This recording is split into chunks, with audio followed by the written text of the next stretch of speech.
Nous sommes avec Gabriel Adinolfi pour les non-alignés. Bonjour Gabriel. Bonjour. Pour cet entretien, peut-être j'aimerais commencer sur la situation en Ukraine. Où est-ce que nous en sommes à ton avis et, et comment dire, est-ce qu'on est toujours, est-ce que la possibilité de l'axe Paris-Berlin-Moscou évoquée à une certaine époque est encore envisageable maintenant? Euh, bon, à mon avis, bon, évidemment, il y a des différences, mais il ne faut pas, comment dire, il ne faut pas penser à l'Ukraine séparée que à la Libye, que à la Syrie, que à la djihad ou que au traité transatlantique. Disons que l'Ukraine, c'est un endroit particulier où les Américains et les Anglais veulent faire sauter de toute manière l'entente entre les Russes et les Allemands, qui est la chose principale. Alors, c'est pas la peine de revenir maintenant sur toutes les raisons historiques, toutes les raisons ethniques et toutes les raisons culturelles pour lesquelles il y a deux fronts en Ukraine. Et je suis pas porteur pour aucune des logiques qui veut détruire une ethnie ou un peuple ou une tradition politique ou culturelle simplement parce que ça lui plaît pas. Le problème en Ukraine, c'est la tension, comme il est un peu partout, c'est la tension en Europe pour empêcher l'Europe qu'elle soit puissante. Disons que c'est assez facile à faire l'histoire de ce qui arrive dans les dernières 16-17 ans. Nous avons déjà l'ensemble, trois éléments fonciers de la stratégie américaine, qui sont la stratégie de Brzezinski sur le contrôle de l'échiquier mondial par la division players. Nous avons l'idée de Sam Huntington sur le choc des civilisations, et nous avons aussi le rapport de Chini qui disait en bref, il faut contrôler toutes les ressources énergétiques pour passer d'un côté, pour ne plus être dépendant, mais pour être maître de l'énergie. Et il faut faire monter les prix et donc créer les problèmes de stabilisation sur ces endroits pour faire monter les prix. Tout ceci a produit tout un passage, une révolution par laquelle les États-Unis sont devenus aujourd'hui la plus forte puissance du monde. Elle était déjà, mais jamais à ce point-là. Et dans les dernières 15-16 ans, toute la politique américaine a été jouée sur deux points. D'un côté, de jouer avec la Chine pour la contenir et aussi pour avoir une espèce de relation privilégiée. De l'autre côté, pour contenir, affaiblir l'Europe. L'Europe était devenue relativement forte, mais après l'histoire de l'axe Paris-Berlin-Moscou d'abord, et puis après la position pro-russe en Géorgie en 2008, ils nous ont fait payer toute la crise financière, et depuis cette époque, tout est une attaque particulièrement en Europe et sans cœur l'Allemagne. Et je pense que tous ces cadres, tout ce que nous allons vivre, tout ce que nous avons vécu, que nous allons vivre ces jours-ci, ça revient au même thème, évidemment. Le même thème. Évidemment, chacun a ses petites nuances, mais on serait erroné de ne pas le voir dans son ensemble. Alors, est-ce que à un moment donné, tu avais parlé presque d'un nouveau Yalta quoi, entre les Occidentaux et les Russes sur le dos de l'Europe? Est-ce que tu vois toujours les choses comme ça? Oui, c'est avec des nuances. Alors, déjà, il faut voir qu'est-ce que c'est un nouveau Yalta. Bon, déjà, parce que très souvent, quand on parle de Yalta, les gens, pour simplisme, font une considération bête. Yalta était à la fois était une réalité complice, si l'on veut. Hein. Donc, chacun avait ses zones d'influence et chacun et dans lesquelles personne n'allait bouger. Et en fait, il y avait une espèce de soutien mutuel, mais ça n'a pas empêché aussi qu'il y avait une rivalité. Alors aujourd'hui, les États-Unis poursuivent une politique un peu plus compliquée parce qu'ils pensent de pouvoir être la grande puissance, donc d'avoir des relations différenciées avec les autres. Ils ont propagé l'idée d'un multilatéralisme symétrique, donc ils vont jouer la réalité un peu partout avec tout le monde et de mettre tout le monde les uns contre les autres. Alors pour ce qui concerne les schémas de Yalta en Ukraine, je reste encore de cet avis pour cette raison. parce que, bon, les Russes ont été pris quand même en plein fouet par l'avancée américaine, parce qu'il faut dire deux choses, que déjà la puissance russe, bon, par la puissance militaire, et la puissance russe n'est pas grand-chose, c'est-à-dire, elles viennent exclusivement de ces ressources énergétiques, et les niveaux de dernières 15 ans étaient dus au prix des ressources énergétiques qui avaient été établis par les Américains. Maintenant, quand les Américains ont pris la tête, ils sont devenus ils vont devenir même des exportateurs de gaz, ils ont joué là-dessus. Donc, la Russie est en pleine crise économique, elle est en pleine crise, et se trouve aussi, évidemment, à perdre beaucoup d'influence qui avait été organisée par les Américains. Alors, qu'est-ce qu'ils ont fait? Évidemment, ils ont décidé le partage de l'Ukraine. Ça me paraît tellement évident. Pour beaucoup de raisons qu'on peut revoir dans le passé. Entre autres, l'exemple le plus bête de tous, c'est que quand il y a eu Maïdan, la première chose que le Parlement de Kiev a fait, c'était de décider à l'unanimité le référendum en Crimée. Alors, tout le monde savait que la Crimée allait être russe. Chose qui est tout à fait juste. Hein.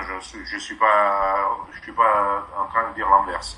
Simplement qu'un parlement, entre guillemets, révolutionnaire et anti-russe vote immédiatement, pratiquement pour la sécession, ça n'a jamais eu s'il n'y a pas un accord préalable. En Espagne, personne n'a voté pour qu'il puisse y avoir un référendum officiel en Catalogne, par exemple. Donc c'est un exemple comme beaucoup d'autres.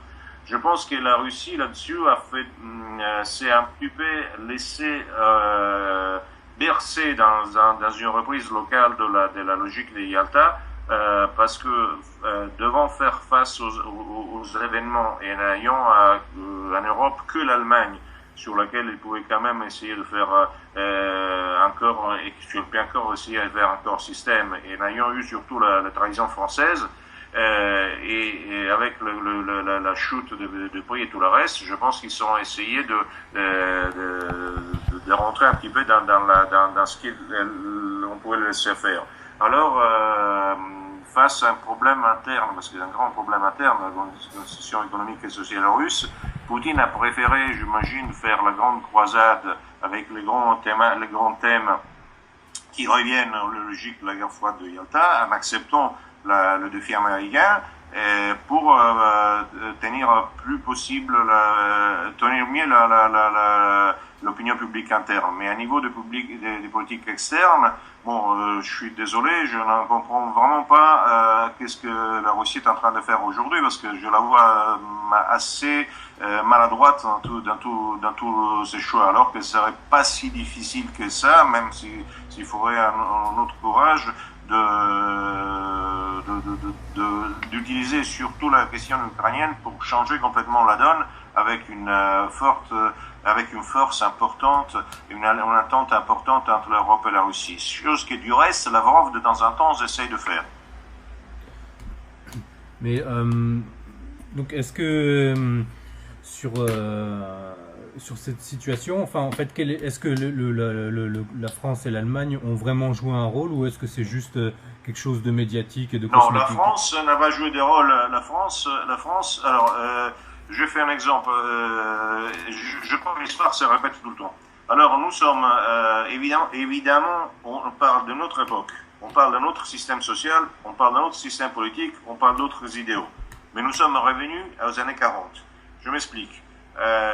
L'Allemagne joue à la fois un rôle de puissance européenne, et c'est malgré tout l'espoir pour l'Europe. Mais il a quand même des problèmes dans son discours. Un premier problème, c'est qu'il ne regarde pas suffisamment au sud.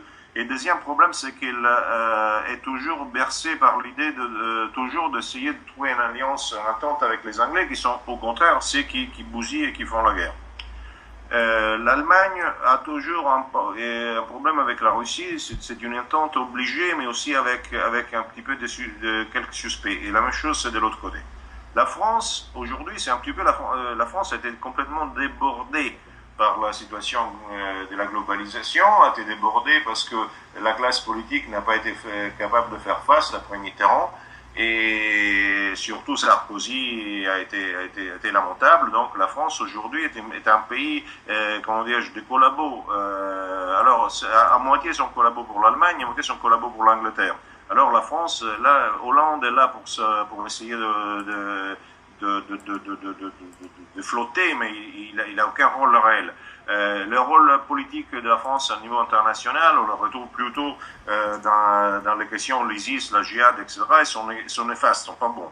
L'Allemagne, par contre, a un très bon rôle malgré tout parce que elle continue d'être la locomotive énergétique et économique de l'Europe, quoi qu'on en dise, et parce que c'est elle qui tient les ouvertures à l'Est, et à part les grands slogans, parce que les slogans, on les connaît bien, les gens parlent à leur opinion publique. Ahmadinejad parlait à son opinion publique en disant qu'il fallait détruire Israël alors qu'il lui donnait le pétrole, et donc l'Allemagne doit quand même jouer un rôle central dans l'Occident, donc il parle quand même de façon assez violente vis-à-vis de la Russie, mais c'est le seul pays qui continue de faire toutes les alliances économiques et énergétiques possibles à l'Est, et c'est le seul pays qui est en train de faire apaisement sur la question ukrainienne. Et sur le fond, est-ce que tu crois qu'il y a parce que c'est toujours le débat qui revient, est-ce que l'Allemagne peut vraiment... est-ce que l'Allemagne a une volonté de s'émanciper à terme de l'influence atlantique ou pas? Alors, oui. Alors, pas à terme, même dans la média. La problème, c'est de savoir si c'est possible, parce que alors, il faut partir déjà d'une première considération, parce que très souvent, on est prisonnier de la stupidité antagoniste, qui n'est pas révolutionnaire. Hein. Révolutionnaire est une chose concrète. Antagoniste, c'est-à-dire je te déteste, je suis contre toi, je te déteste, je suis contre toi. C'est la lamentelle de l'imbécile. Alors, si on regarde ce qui s'est passé dans l'histoire dans les dernières 60 ans, les gens qui ont créé de renversements même positifs sont tous des gens qui quand même n'étaient pas des antagonistes. Bon, je parle de Mitterrand, je parle de Kohl, je parle de Craxi, je parle de Berlusconi. Enfin, il y a des gens qui ont obtenu de renversements intéressants, de changements de donne qui n'étaient pas du tout non négligeables. Alors, l'Allemagne aujourd'hui, il faut aussi dire que je suis pas un fan ni de la Merkel, ni du gouvernement allemand, ni du modèle allemand. Mais j'essaye quand même de voir les choses d'un point de vue substantiel, d'un point de vue matériel, ce qui est quand même fondamental, parce que sinon on ne sait pas de quoi on parle. Bon, l'Allemagne aujourd'hui, par le ministre Schäuble, a lancé c'est le seul pays, je pense, c'est le seul pays occidental qui l'a fait. Hein. Il a lancé il a créé une doctrine qui s'appelle de réciprocité, qui demande à la fois trois choses. Demande aux Américains de ne plus s'occuper des affaires européennes, qui propose de revoir les clauses du traité transatlantique, mais en les intégrant avec l'espace euro-asiatique, et qui propose aussi l'élimination de l'espace Google sur le ciel, sur l'espace au moins allemand, si ce n'est pas l'espace européen. Donc aujourd'hui, dans tout l'Occident, le seul pays, le seul gouvernement même qui a des ouvertures moins atlantistes que les autres, c'est l'Allemagne. Et est-ce que tu crois que, par exemple, comment dire, tout le scandale qu'il y a eu récemment avec le système de l'HSBC et tout, est-ce que ça peut être lié à ça, c'est-à-dire une attaque du système financier américain contre un autre système financier européen? Non, attends. Alors aujourd'hui, les États-Unis sont en train de jouer quatre parties en même temps. La première partie, c'est celle très délicate, c'est une partie avec la Chine, très délicate. La deuxième, c'est celle avec la Russie, mais la Russie est plus un prétexte qu'un objet. Les grands axes de la politique américaine actuellement se trouvent sont contre l'Allemagne et contre la Turquie. Contre l'Allemagne, contre la Turquie. Oui. Donc la Turquie, pour toi, elle est en train de quitter son alliance traditionnelle avec les États-Unis. Non, mais attention, là aussi il faut comprendre les choses. La Deuxième Guerre mondiale, par exemple, il n'était pas qu'une guerre entre les ennemis, mais c'était une guerre aussi entre les alliés. Il y a eu une énorme guerre entre les Anglais et les Américains pendant la Deuxième Guerre mondiale et tout de suite après. Donc aujourd'hui, très souvent, la guerre se joue se joue pas contre les ennemis, mais contre les alliés. Alors la Turquie est une alliée des Américains, mais est une alliée des Américains qui veut jouer son jeu et qui n'est pas le jeu que les Américains veulent qu'il joue. En fait, les Américains sont en train d'essayer de mettre l'Iran contre la Turquie et sont en train de mettre la Turquie dans toute la merde de la question de la djihadiste, de laquelle la Turquie essaie de se libérer, de se soustraire. Donc il y a, si l'on veut, une espèce d'entente entre l'Allemagne et la Turquie là-dessus, qui est quand même de résistance par rapport aux déstabilisations stabilisatrices qui sont organisées par les États-Unis. Donc on ne parle pas du fait, je ne dis pas qu'ils sont en train de créer une troisième position ou un antagonisme, je te dis que simplement que ce sont les principaux objets. Aujourd'hui, je vois que les 4 objets de l'attaque américaine, de l'attaque, même pas parce que la Chine n'est pas obligée dans l'attaque. Hein. Donc les 4 objets d'un particulier intérêt américain, ce sont la Chine, la Turquie, la Russie et l'Allemagne. Mais finalement, dans le système de relations internationales, tout le monde finalement utilise les mêmes cartes et essaye d'amener le centre de gravité vers ses intérêts à lui, en fait, d'une certaine manière. Oui. Bien sûr. Ou bien, est-ce que ça n'a pas changé depuis l'histoire du monde. Voilà. Maintenant, il faut voir que justement, et ça c'est l'erreur qu'on commet trop souvent, nous qui avons été d'une certaine manière jetés par l'histoire, par nos propres fautes. Nous cherchons toujours celui qui nous rassemble le plus, celui pour qui il faut battre la main. Alors, qui il faut battre la main? Alors, pour moi, il faut voir qui tu es. Alors, quels sont tes intérêts? Alors, les intérêts, je suis très, très simple. Mes intérêts en tant qu'Italien, blanc et qu'Européen, c'est la nation européenne. Cette nation européenne, c'est avec quand même une force, on a besoin d'une très grande force allemande et d'une très grande entente entre la Russie et l'Allemagne. D'accord, mais justement, sur ça, quel est le... Enfin, est-ce que aucune de ces puissances finalement ne désire vraiment créer une troisième voie, justement? Enfin, ou non. Bien... Je n'ai jamais dit, si, mais pour qu'il puisse avoir une troisième voie, il faut déjà qu'il y ait une puissance. Je m'explique. Si jamais l'Europe devient forte et alliée de la Russie, et vice-versa, la troisième voie arrive immédiatement après comme un état de fait. Et parce que bon, certains ont comment dire, en fait, on a l'impression que d'un côté on est pris entre l'atlantisme et puis le traité transatlantique, ça, et de l'autre côté par sa mère la Russie et sa tentative de racisme, et que nous au milieu, on a l'Allemagne, mais l'Allemagne n'a pas un jeu bien clair, donc dans ce jeu-là, comment est-ce qu'on peut créer un centre de gravité politique qui nous ressemble? Le jeu de l'Allemagne est très clair, hein. Ça, je suis pas d'accord. Je répète, je suis pas d'accord sur beaucoup de choses de l'Allemagne. Enfin, il y a des choses du système allemand que j'aime bien, d'autres que je déteste. Hein. Ça n'est pas une question d'être pour quelqu'un ou contre, mais le jeu est tout à fait clair. Le jeu de l'Allemagne est de contrecarrer l'atlantisme par l'alliance euro-asiatique. Donc, c'est le seul qui a un jeu pareil. Le problème, c'est que en Europe, le seul pays qui a une vision, qui a une cohésion et qui a aussi une vision politique est l'Allemagne. Ça, c'est comme puissance, parce que l'Hongrie, c'est autre chose. L'Hongrie, là, enfin, de tous les pays occidentaux, parce que l'Hongrie n'est même pas un pays occidental. De tous les pays occidentaux, il n'y a que l'Allemagne et l'Angleterre, mais l'Angleterre est l'ennemi de l'Europe, l'ennemi de la civilisation, et l'ennemi de chaque chose positive qui peut exister. Donc, alors, on revient, malheureusement, on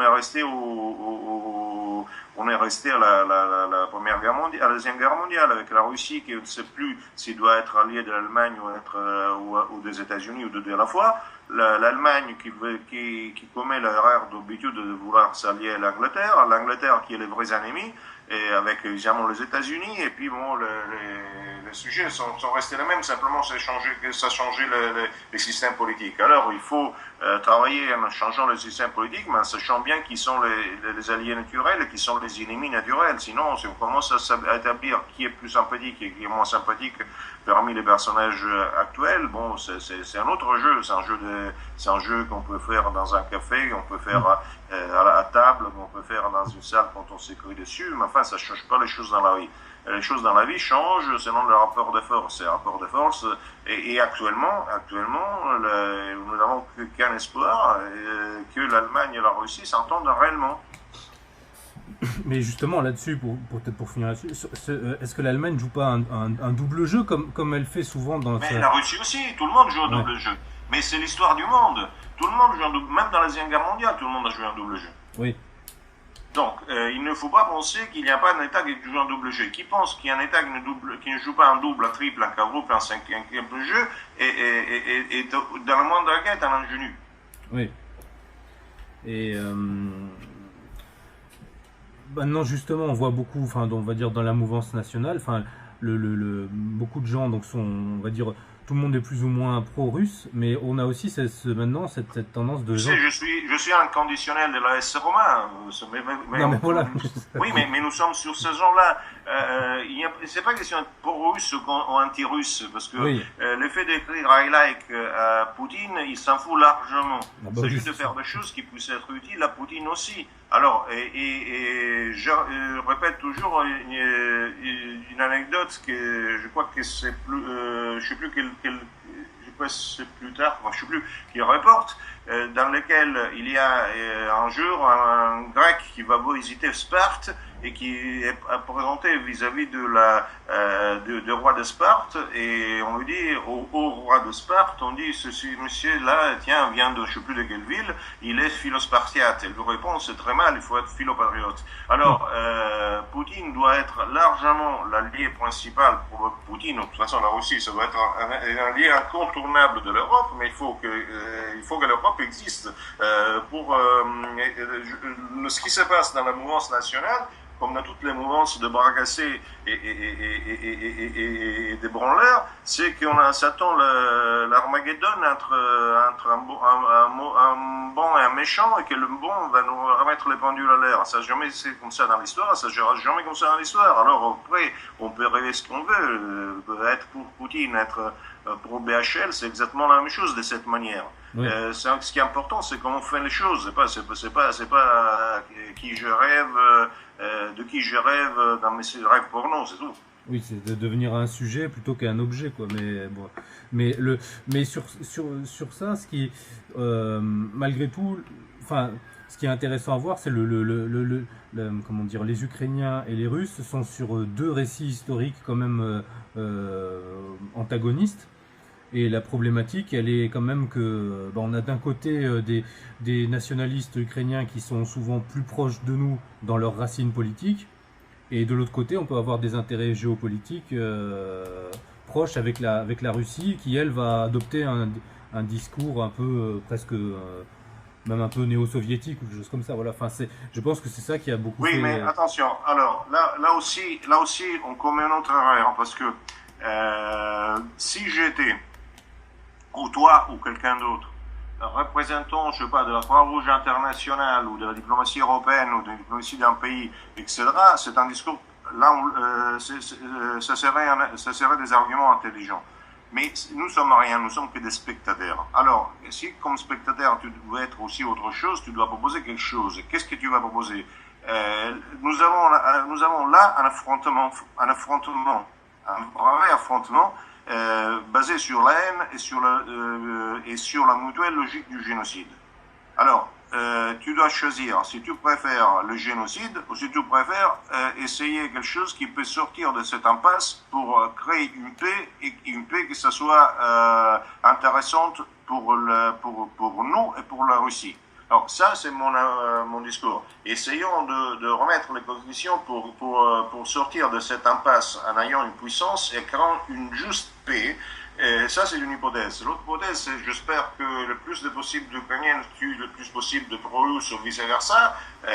Nous sommes à nouveau dans le football, mais d'une manière manière même criminelle. Oui, ah, mais je suis tout à fait d'accord. Tout à fait d'accord avec ça. Bon, on peut passer peut-être maintenant à un autre sujet sur sur la stratégie de l'attention et les attentats, les attentats récurrents là depuis Noël. On avait publié une interview de toi qui était assez significative là-dessus, juste avant les attentats de Charlie.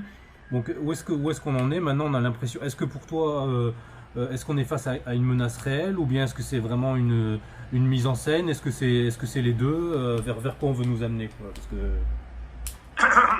Alors, disons que l'attention sert à deux sujets différents.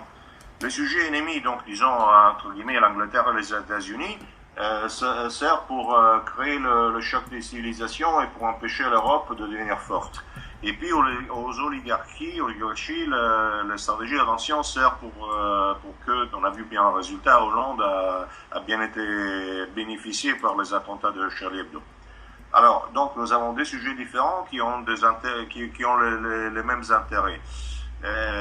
Est-ce que ça mènera à beaucoup de massacres ou des massacres ponctuels? Ça, c'est la question. Mais évidemment, pour l'instant, puisque ça intéresse et les oligarchies, au moins l'oligarchie française est très intéressée à ça. Et la France, là-dedans, l'oligarchie française, en plus, est bien coupable parce que il ne faut pas oublier qu'elle est pleinement dedans l'armement des djihadistes en Libye, par exemple, ou en Syrie. Et je pense qu'il y a même actuellement en Libye sur les attaques anti-italiens, les IS, les menaces, etc. Je pense que les Français ne sont pas du tout, pas trop étrangers. Donc, ce qui est du reste, je veux dire, ce n'est même pas un reproche en soi, parce que ça fait partie de la réelle politique. Mais bon, disons que tous ces éléments font que, a priori, on devrait avoir un terrorisme assez continuel. Ça doit être ponctuel peut-être, mais je pense qu'on ne va pas s'en sortir facilement, vu que tous les gens plus puissants sont bien contents de ceci. Alors ça, c'est ce que tu as évoqué, je crois que c'est Thierry Messant qui parlait de ça, que pour lui, il y avait clairement des gens du renseignement qui étaient du renseignement français, qui étaient même dans l'ISIS et qui formaient les gens et tout, quoi. Est-ce que c'est une hypothèse réaliste selon toi? Et notamment ces vidéos. Mais c'est plus qu'une hypothèse réelle. Il faut aller parce que les choses ne naissent pas du néant, hein. Oui. Les choses ont toute une continuité historique. Toute la logique du choc de la civilisation est née, comme vous savez bien, en 1997 par le Pentagone en utilisant le thème de Sam Huntington. Mais il est né sur quoi? Il est né sur deux éléments fondamentaux. C'était sur le fait qu'il n'y avait plus l'Union soviétique, les États-Unis étaient la seule puissance mondiale et il n'y avait plus un épouvantail ennemi. Donc il fallait substituer quelque chose avec quelque chose d'autre. Donc on a choisi l'islam et on a créé le djihadisme. Bon, mais ce n'est pas né du néant, parce que à la fin des années 70, dans la rivalité entre les Russes et les Américains, vers l'Asie centrale, oui.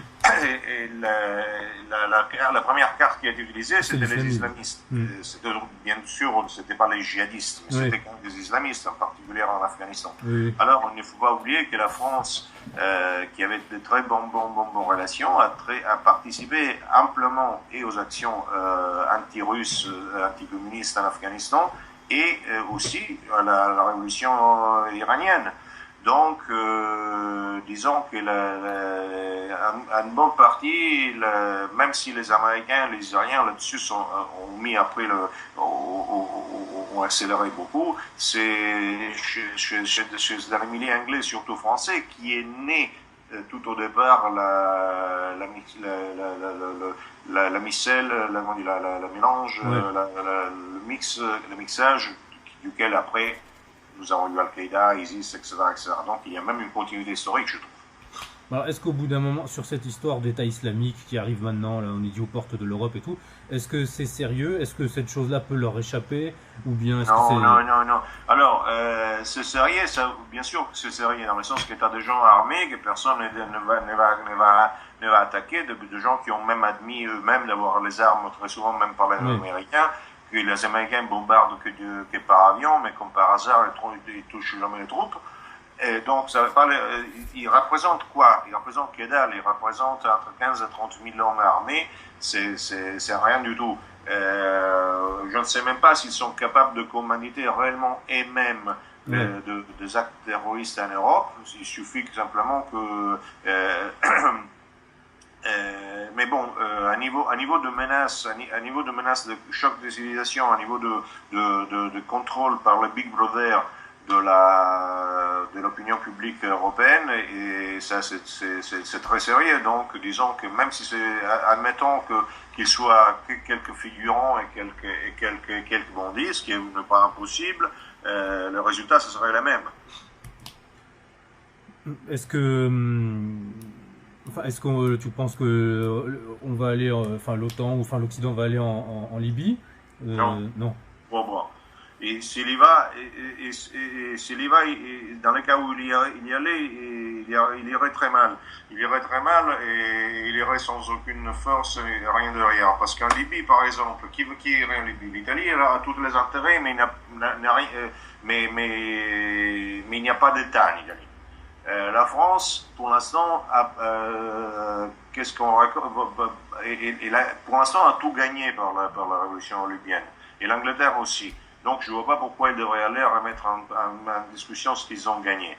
Les États-Unis veulent qu'il y ait un truc pareil. Donc, les seuls qui sont énervés, réellement, c'est les Égyptiens.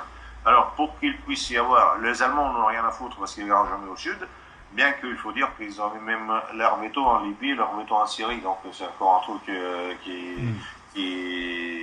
sur lequel on est redevable.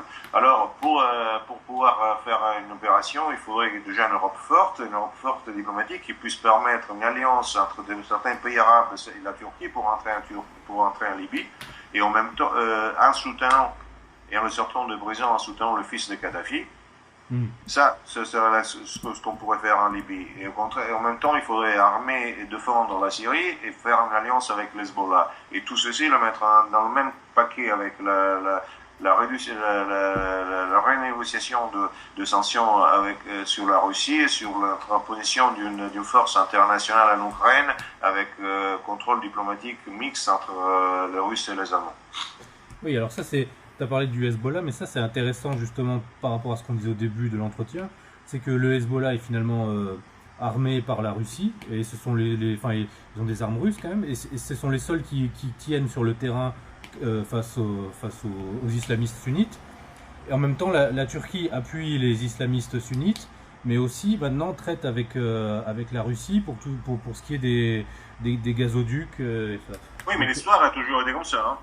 Oui. Mais ce qui est intéressant, oui, mais sur le terrain, on a quand même... Il y a eu un moment où c'était même pas tout à fait comme ça, parce qu'il y avait des nuances. Il y a eu un moment entre 43 et 45 que c'était vraiment une guerre des civilisations. Mais il n'y a pas eu beaucoup dans l'histoire. Hein. Oui. Mais là, par exemple, ça se pose... le problème se pose par exemple, les gens du Hezbollah sont des gens, on pourrait les comparer, même s'ils sont mieux organisés que nous, aux militants nationalistes en Europe. Donc eux, ils ont un idéal politique d'une certaine manière. Donc, comment dire, ils se retrouvent justement dans ce jeu complexe. Donc, c'est pas illogique que finalement les militants nationalistes en Europe se posent des questions de savoir un petit peu, avec qui, dans quelle stratégie d'alliance il faut se situer, surtout comme quand en Ukraine on voit effectivement... Il faut se situer, déjà pour se situer en stratégie d'alliance, il faut exister. Il faut exister, je suis d'accord. Alors qui on parle de qui? Parce que si on parle de moi ou de toi, c'est pas une stratégie d'alliance. Il faut parler de la France ou il faut parler de l'Europe, alors c'est autre chose. Oui, mais si on parle de la France par exemple, on va avoir la plupart des patriotes qui vont dire qu'ils sont contre l'Union européenne, mais qui sont pour une alliance avec la Russie, même dans l'idée de détruire mais l'Union les alliances ne se feront pas par lever de main, elles ne se feront pas en écoutant tous les énervements, toutes les excitations de gens. Les alliances, ce sont les hommes d'État qui le font. Alors, si tu arrives à créer une force, une puissance réelle, ça va. Donc, le problème, c'est que nous avons malheureusement en France, il n'y a plus de classe politique. La France est un pays qui s'accroche au reste de ce qu'il pouvait avoir comme petite puissance de grandeur il y a quelques années. Et pour faire ceci, il est obligé de jouer le double jeu avec les Allemands d'un côté, les Allemands et les Russes d'un côté, et les Anglais et les Américains de l'autre. Donc, c'est un pays à la dérive. Ça, c'est le problème. Et ça ne sera pas en sortant de l'Union européenne qui ne sera pas à la dérive. Ça ne sera pas à la dérive s'il arrive à reprendre la même logique qui avait tenue à l'époque de Mitterrand. Donc c'est bien différent. Donc parce que si la France s'est proposée comme le vrai allié de l'Allemagne et comme le vrai rival de l'Angleterre, et ça deviendrait automatiquement le principal allié de la Russie immédiatement, et toute son influence dans la Méditerranée deviendra intéressante plutôt que néfaste. Oui. C'est peut-être la clé principale de tout le jeu, ce qui se passera en France, mais je vois mal la classe politique française. Mais ça, pour arriver à ça, est-ce que par exemple, est-ce que le Front National te paraît un outil adéquat pour ça, quoi? Parce qu'en fait, ça, c'est pas par quel... Le Front National, je ne sais pas, je suis pas en mesure de te dire quelles seront les évolutions du Front National, parce que toi aussi, bon, il y a des côtés qui changent tout le temps. Pour l'instant, c'est un parti de forte dénonciation de la classe politicienne, c'est très bien. Bon, le discours de Jean-Marie Le Pen est très souvent bien pointu. Le reste, il faut vraiment voir, parce que acquérir une idée qui à la fois ce soit de puissance, de capacité d'être homme d'État, connaissance du pouvoir réel et actuel, connaissance de la réalité, ne pas simplement dire c'est limité à accuser le méchant de la fable. Bon, c'est autre chose. Donc je suis pas en mesure de savoir quel point je suis trop loin pour savoir si dans le Front National on peut s'attendre à cela en puissance ou pas. Oui. Parce que ce que tu dis est juste, quoi, que la France est à la dérive, et on a l'impression que, en fait, il y a une forte contestation idéologique qui se développe, et ça c'est intéressant. Bon voilà, mais finalement c'est presque que grâce à Internet et aux outils comme ça, mais on ne voit pas d'issue politique collective. Et le seule chose qu'on voit, mais qui est un peu qui réapparaît périodique tout le temps, c'est le Front National. Mais après, effectivement, une fois qu'on est dans le Front National, on voit qu'il n'y a pas vraiment d'axe stratégique qui est clair, pas de formation de cadre, donc que les gens sont livrés à eux-mêmes. Écoute, il y a une question. Je suis pas contre le Front National ni contre le fait qu'il y a une réponse idéologique, bien que je faut voir si elle est bonne ou pas. C'est pas le point. C'est la question principale, fondamentale. Si je suis pas démocratique. Alors, le 3% ou même le 90% des Français pensent une chose, c'est bien sûr important, mais ça sert à rien. Ce qui est important, ce sont les élites politiques. Quand je dis les élites politiques, c'est pas nécessairement les meilleurs, mais ceux qui ont un rôle dans la diplomatie, qui ont un rôle dans la communication, qui ont un rôle dans l'économie. Ils ont une idée d'ensemble. S'ils ont une idée d'ensemble qui peut être positive, ils peuvent trouver des atouts pour qu'ils puissent travailler pour leur propre pays. Et alors, ça change tout. Là, ça change tout. Mais ce n'est plus une question de parti politique. C'est une question c'est une question de l'aérospatiale française, c'est une question de grande économie française, etc. Alors, est-ce que là-dedans, il y a des possibilités de travail pour que la France reprenne sa regardeur et donc aide l'Allemagne et la Russie à se libérer de l'Angleterre ou pas? Oui. Mais la France est un pays de caste quand même. Enfin, c'est très, on peut être dans un secteur et avoir les bonnes opinions, ou avoir une bonne vision, mais être complètement déconnecté d'autres secteurs où il y a des gens aussi de qualité qui ont qui ont une bonne vision, et on a l'impression que ce qui manque, c'est vraiment un centre stratégique, quoi, un cerveau pour connecter. Bien sûr, bien sûr. Et en fait, c'est ça qu'on devrait. Oui, mais là, il y a ce les marxistes appellent un retard historique. Alors, il faut toujours regarder les choses. Alors, les pays, les puissances, les puissances en croissance, ou même non pas en croissance, mais les puissances qui peuvent être l'Angleterre, les États-Unis, l'Allemagne, la Chine, ce genre de puissances ne sont plus démocratiques. Donc, à part le blablabla démocratique, ils s'occupent surtout de travailler leurs élites, et le travail par des think tanks, et le travail par des lobbies qui sont motivés par des stratégies et qui sont des lobbies des puissances. Alors, pour qu'un pays puisse devenir quelque chose, garder une place ou acquérir une place ou devenir important pour l'Europe, il faut qu'il suive ce genre de trucs. Ça, à partir ça n'empêche qu'un parti comme le Front National puisse aller au gouvernement, ou prendre le 20%, le 15%, le 35%, c'est autre chose. Mais ça, c'est complémentaire. Le fondamental, c'est que si quelqu'un veut acquérir une place, il faut rentrer dans ce qui est la possibilité moderne.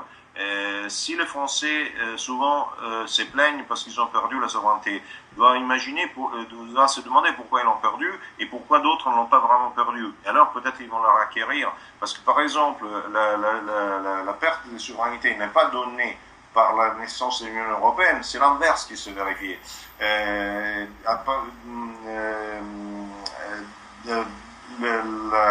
La France avait déjà perdu la grande partie de contrats en Afrique à cause des satellites, parce que les Américains connaissaient par détail tous les contrats, ils arrivaient à les brûler dans la dernière seconde. Alors, si on n'est pas en mesure de se renouveler et d'être maître de l'histoire, on est bouffé par l'histoire. Alors, l'importance pour la France, comme pour tout pays, mais la France serait mieux mis, par exemple, mieux mise que l'Italie dans ce sens-là, mais je ne vois pas pourquoi elle ne le fait pas du tout, c'est de créer sa propre élite stratégique.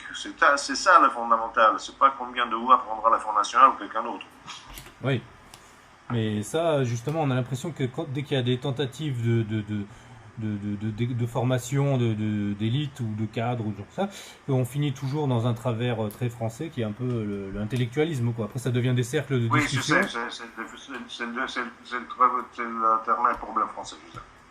Ça devient des cercles de discussion et ça n'aboutit pas forcément à du concret, quoi. Oui, mais pourquoi? Parce que, attention, normalement, qui font les écoles de cadre dans les puissances? Ce sont les États même ou les grandes entreprises d'État, ou les grandes entreprises, pas d'État, les grandes entreprises qui dominent les États. Hein. Donc, quand quelqu'un est élu pour être mis dans une élite par un pouvoir qui existe, il ne discute plus. On discute quand on commence à parler entre égaux. Donc, c'est la démocratie qui bousille tout. Donc, alors, partons du point où on est nous.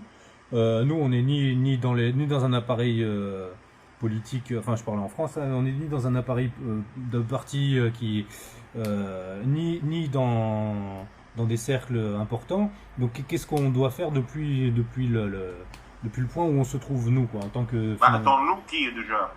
Je dirais les gens qui ont une nous la France. Oui, nous la France, et surtout les militants nationalistes français ou européens, quoi. Je pense qu'il faudrait faire 3 choses.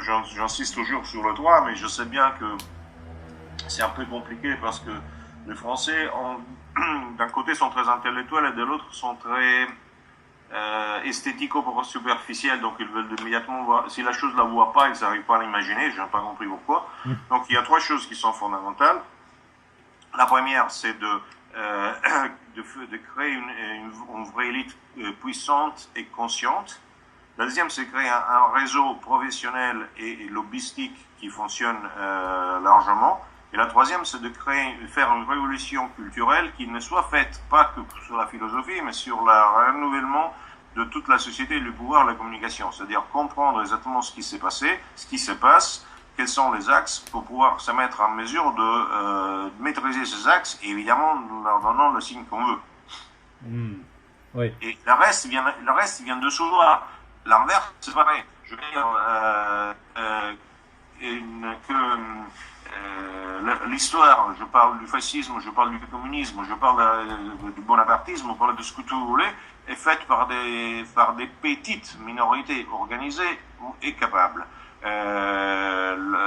Les succès, c'était pas eux tout au départ, ils ont toujours gagné par rapport aux autres qui avaient plein de succès mais qui n'avaient pas de méthode ni d'organisation.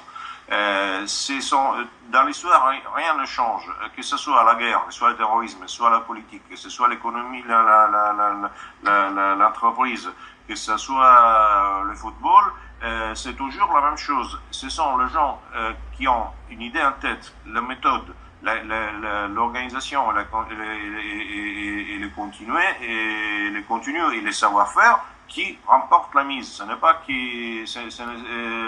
parce que tu as plein de gens qui t'applaudissent que tu sauras ce que tu feras demain une fois que tu es applaudi. Oui. Et il faut travailler à cette chose-là. Est-ce qu'en Italie, tu crois que par exemple c'est quelque chose qui est en cours, même au travers de ce que tu fais Oui, c'est quelque chose qui est en cours, mais il ne faut pas non plus rêver. C'est fatigant parce que les gens, nous vivons comme une société implosée et névrosée. Alors, elle est implosée, elle est individualiste, elle est narcissique, elle est exhibitionniste, elle est névrosée, et chaque seconde, pareil, la définitive, tout le monde est plein de phobie. Donc ils veulent tous de suite, et sans se donner ni le temps, ni la fatigue de travailler le terrain pour qu'il y ait des fruits. Donc, le plus difficile, c'est toujours de convaincre le paysan à jeter la semis, parce que sinon, que la semis, si tu mets la semis et qu'après deviendra un arbre, c'est facile à dire, mais le paysan va après le convaincre de se lever pour aller jusqu'à côté de chez lui pour mettre la semis, c'est le plus difficile. Eh oui, c'est ça. Et est-ce que tu crois que, en fait, souvent dans l'histoire de France, il y a eu ça, même on peut dire presque tous les 50 ans, il y a une crise grave et un changement de régime par une sorte de... soit par la violence, soit il y a une débâcle qui arrive. On a eu ça finalement en 40, nous. Bon, enfin, est-ce qu'on pourra avoir quelque chose comme ça finalement qui... Moi, je crois pas. Moi, je pense que actuellement la violence vient du régime. Donc, c'est l'inverse. C'est le régime qui change la société. C'est pas juste changera le régime. Oui. C'est une sorte de coup d'État permanent contre la population. Alors. Mais est-ce que tu crois à toutes ces analyses qui disent que voilà, le système bancaire va finir par exploser, que la planche à billets tourne à vide depuis trop longtemps, enfin qu'on est... Non, je crois pas ça. Je pense que le système se porte très très très très bien. C'est nous qui nous portons très très très très mal. Oui, mais il y a bien un moment donné où l'État a besoin de la société sur laquelle il s'appuie quand même, quoi. Donc, enfin, si tout est destructuré... il suffit la terreur, hein. Ouais. Comme le communisme, quoi. Enfin, c'est en terrorisant les gens. Ah oui, c'est en plein communisme. Donc c'est un peu ça, parce c'est vrai qu'il y a beaucoup, comme tu dis, beaucoup de gens sont dans l'immédiateté, ils attendent quelque chose d'assez apocalyptique qui va... Il n'y aura pas. Ouais. Et surtout, toutes les choses, chacun a son vécu. Il sait très bien que plus quelqu'un s'attend quelque chose, moins il y reverra. Ouais. L'attente n'est autrui que celui qui attend. Oui, c'est ça.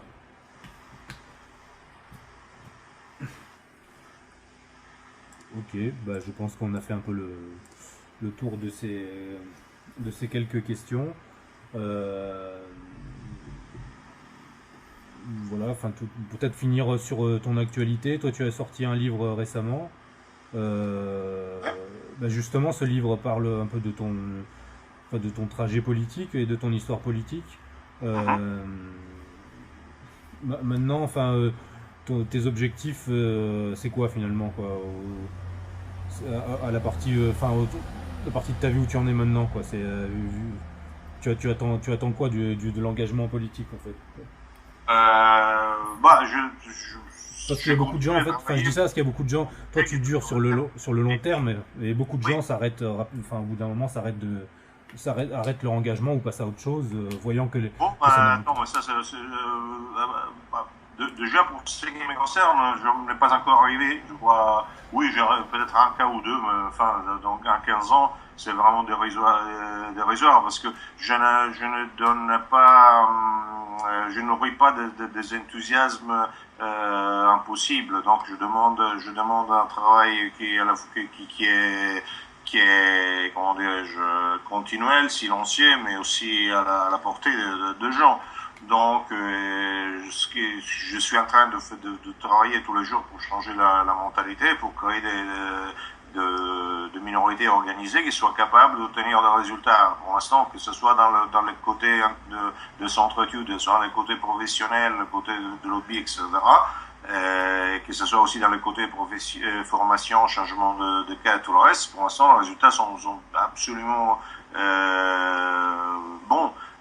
Alors, évidemment, si je le compare avec ce que j'aimerais bien qu'il puisse être, parce que ça m'énerve le fait que la stupidité humaine et la stupidité et la paresse des humains soient leurs propres vraies armes, les propres freins soient les armes principaux de nos ennemis, ça m'énerve. Donc, mais ceci dit, je travaille là-dessus. Je suis en train de le faire aussi. Je commence à faire à Bruxelles. Je vais voir de différents groupes et partis pour relancer le discours, pour changer l'euroscepticisme dans une critique révolutionnaire, pour lancer des hypothèses de travail, même de systèmes alternatifs. Dans tous les points de vue, mais pas seulement d'un point de vue de la théorie, aussi d'un point de vue des possibilités immédiates de les connecter entre eux. Donc, je crois d'aller un petit peu dans les solides. Et bon, ceci dit, ce n'est pas... je ne pense pas que dans 15 jours, on aura changé la face de la planète, mais je pense qu'on la change tous les secondes. Oui. Et peut-être une dernière question, en fait, tu as souvent dit... en fait, tu t'es souvent appuyé malgré tout sur le milieu, on va dire, historique de la droite radicale, en disant qu'il fallait bien partir de quelque chose et qu'il faut autant s'appuyer sur ça. En même temps, comme tu le dis bien, ceux qui font malgré tout des changements dans l'époque contemporaine, sont des gens qui ont une approche, tu disais voilà, Mitterrand, Kohl ou des gens comme ça, mais qui sont pas, enfin qui n'étaient plus dans notre tradition politique. Non, mais il y a les effets dominos, attention. Mais comment on connecte les deux? Mais il y a beaucoup de choses que nous avons produites en tant que centre-études qui ont été reprises par de grands personnages politiques italiens. Ils n'ont jamais cité la source, mais c'est pas grave. Et oui, mais c'est ça le problème, c'est comment on fait à jauger de l'efficacité de son travail ou pas. Tu sais, quand quelqu'un propose quelque chose d'intelligent et le fait non seulement avec ton conseil, même tu ne changes même pas changer ni la phrase ni dans le verbe ni dans les adjectifs, il n'y a pas trop de difficulté à savoir de quoi c'est venu le résultat. Oui, mais sauf que nous on a un problème, c'est qu'on travaille à perte d'une certaine manière, c'est-à-dire qu'on n'a pas Enfin, ce qui aurait été intéressant, c'est d'arriver à un moment donné à connecter le travail que peuvent faire des cercles comme le tien avec des gens avec des gens plus implantés et qui ont eux des moyens et verraient l'intérêt on va dire de donner les moyens à ce genre d'activité. Oui, ça serait très intéressant, mais je ne sais pas pourquoi. J'ai découvert que tous les gens qui ont des moyens ont l'habitude de donner facilement des gens incapables et jamais à quelque chose qui fonctionne. Je n'ai pas compris, il doit y avoir un truc style de l'auto derrière. Ah oui, c'est vrai. C'est pour être sûr de jamais réussir, quoi. Mais ok, très bien. Bon, merci Gabriel pour cet entretien et à bientôt pour la suite. Bien. Au revoir. Salut tout le monde.